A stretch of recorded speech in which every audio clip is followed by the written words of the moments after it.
guys, welcome back to my YouTube channel. இன்னைக்கு இந்த வீடியோல 6 months பேபிக்கான ஃபுட் ரெசிபீஸ் தான் பார்க்க போறீங்க. என்னோட குழந்தைக்கு 6 month நான் எக்ஸ்க்ளூசிவ் பிரஸ்ட் ஃபீடிங் தான் பண்ணியிருந்தேன். 6 monthக்கு அப்புறம் தான் வந்து சாலிட் ஃபுட்லாம் ஸ்டார்ட் பண்ணியிருந்தேன். ஏன் குழந்தைக்கு என்னென்ன ஃபுட் ரெசிபிலாம் நான் ட்ரை பண்ணியிருந்தனோ அதுதான் இந்த வீடியோவில் நீங்கள் இன்றைக்கி பார்க்க போகிறீங்க. சாலிட் ஃபுட் வந்து நீங்கள் ஸ்டார்ட் பண்ணும்போது 2 விஷயம் நீங்கள் கண்டிப்பாக பார்த்தே ஆகணும். ஒன்று வந்து குழந்தைக்கு 6 month கம்ப்ளீட் ஆகிருக்கான்னு பார்க்கணும்.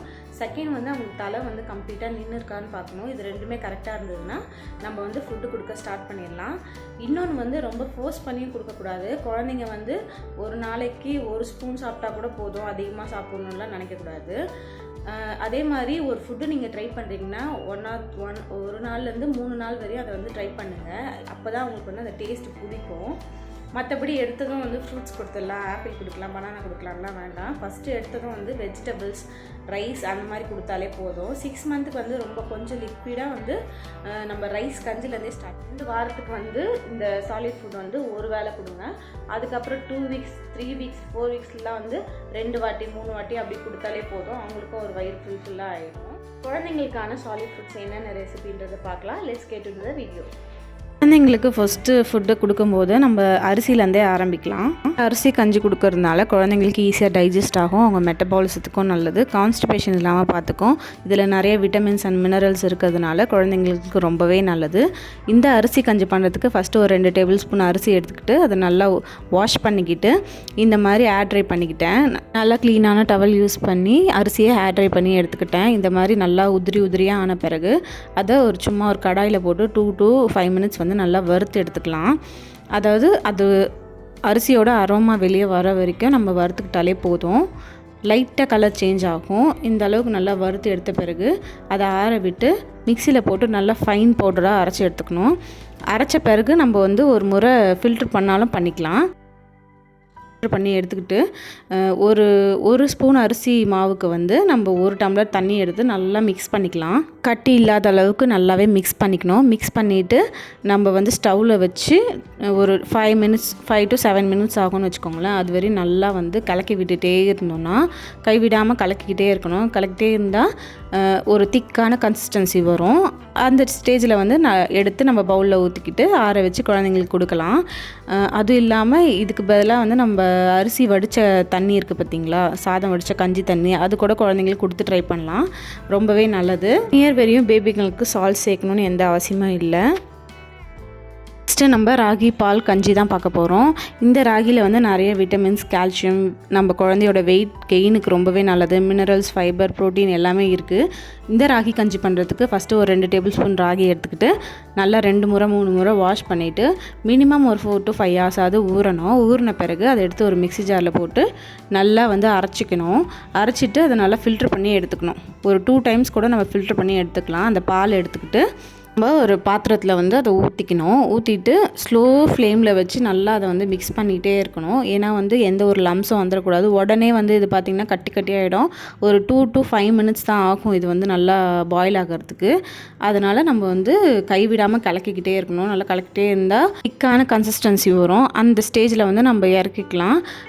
ஒரு 1 year பேபியாக இருந்தால் பார்த்திங்கன்னா கொஞ்சமாக அதில் வந்து நாட்டு சக்கரை இல்லை பனவெல்லம் அந்த மாதிரி ஆட் பண்ணிக்கலாம் ஒரு ஸ்வீட்னஸ்க்காக. இப்போ ஸ்டார்டிங்கில் நம்ம குழந்தைக்கு கொடுக்கறதுனால இதில் எந்த விதமான ஸ்வீட்னஸும் நான் வந்து ஆட் பண்ணல.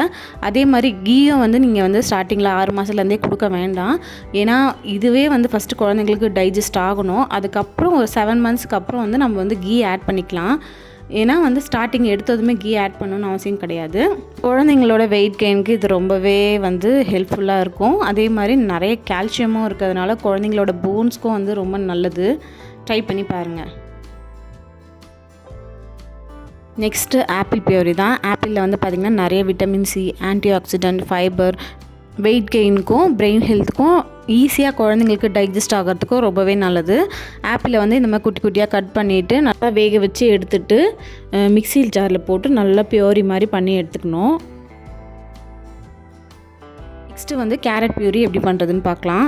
கேரட்டில் வந்து பார்த்திங்கன்னா நிறையவே விட்டமின் ஏ, ஸ்கின்னுக்கு ரொம்ப நல்லது, இம்யூனிட்டியை வந்து பூஸ்ட் பண்ணும், ஹார்ட்டுக்கு ரொம்ப நல்லது, குழந்தைங்களுக்கு ஈஸியாகவும் டைஜஸ்ட் ஆகும், குழந்தைங்களோட போன்ஸ்க்கும் வந்து ரொம்பவே நல்லது. இந்த கேரட் பியூரி வந்து கொஞ்சமாக ஸ்வீட்னஸாக இருக்கிறதுனால குழந்தைங்க நல்லாவே விரும்பி சாப்பிடுவாங்க. இதை பண்ணுறதுக்கு ஃபஸ்ட்டு ஒரு கேரட் எடுத்துகிட்டு ஸ்கின்னெல்லாம் நல்லா பீல் பண்ணி எடுத்துகிட்டு நல்லா குட்டி குட்டியாக சாப் பண்ணிவிட்டு கொஞ்சமாக தண்ணி சேர்த்து நல்லா வேக வச்சு எடுத்துக்கணும். ஒரு 10 to 15 மினிட்ஸ் ஆகும். நல்லா வெந்த பிறகு நல்லா ஒரு லம்ஸே இல்லாமல் பியூரியாக நல்லா அரைச்சிக்கிட்டு குழந்தைங்களுக்கு கொடுத்தா குழந்தைங்க நல்லாவே சாப்பிடுவாங்க கேரட் பியூரி. இதை கொடுத்து பழகின பிறகு கேரட் கூட பீன்ஸ் ஆட் பண்ணி கொடுக்கலாம், பீஸ் ஆட் பண்ணி கொடுக்கலாம், அப்புறம் உருளைக்கிழங்கு ஆட் பண்ணி கொடுக்கலாம். எல்லாமே மிக்ஸ் அண்ட் மேட்ச் பண்ணி கொடுக்கறதுனால குழந்தைங்களுக்கு டேஸ்ட் கொஞ்சம் கொஞ்சமாக மாறிட்டே இருக்கும். கேரட் கூட எது வந்து மேட்ச் பண்ணி கொடுத்தாலும் நல்லாவே சாப்பிடுவாங்க. ட்ரை பண்ணி பாருங்கள்.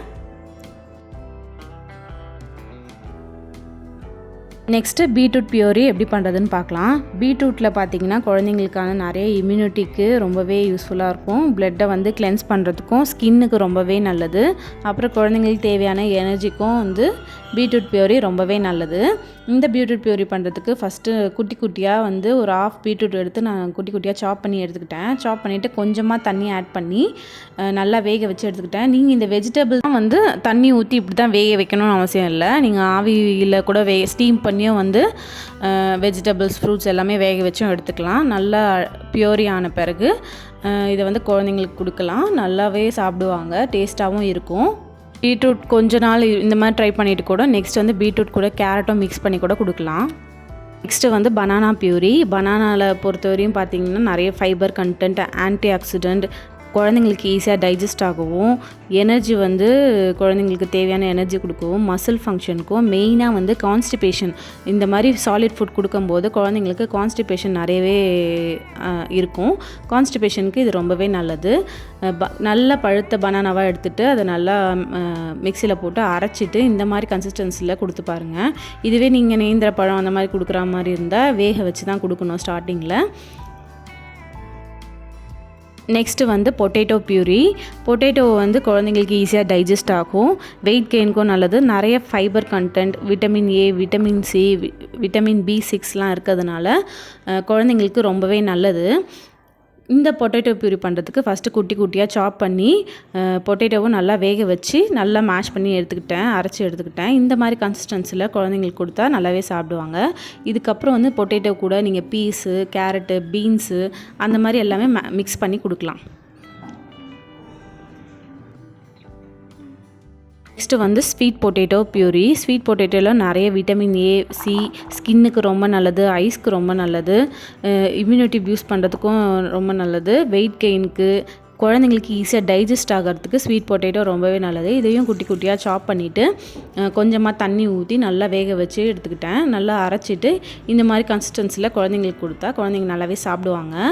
குழந்தைங்க வெயிட் போடுறதுக்கும் இந்த ஸ்வீட் பொட்டேட்டோ நல்லாவே ஹெல்ப்ஃபுல்லாக இருக்கும். மந்தில் வந்து குழந்தைங்களுக்கு ஃபுட்டு ஸ்டார்ட் பண்ணும்போது இந்த சிலிக்கான் ஸ்பூன் வந்து ட்ரை பண்ணி பாருங்கள். இதை நான் பேபி ஹக்லேருந்து தான் வாங்கியிருந்தேன். இந்த மாதிரி ரெசிபிஸே நம்ம வந்து ஒரு 6 மாதத்துலேருந்து ஸ்டார்ட் பண்ணி ஒரு 1.5 மாதம் வரையுமே இந்த மாதிரி கொடுத்த கூட, அதுக்கு அடுத்தது வந்து ரைஸ் கூட தால், அதுக்கப்புறம் வெஜிடபிள்ஸ் எல்லாமே மிக்ஸ் அண்ட் மேட்ச் பண்ணி கொடுக்கலாம். அதெல்லாம் வந்து இன்னொரு வீடியோவில் பார்க்கலாம். இந்த வீடியோ பிடிச்சிருந்தா லைக் பண்ணுங்கள். என்னோட சேனலை சப்ஸ்கிரைப் பண்ண எல்லாருக்குமே ரொம்ப தேங்க்ஸ். Thank you all. நெக்ஸ்ட் வீடியோவில் பார்க்கலாம்.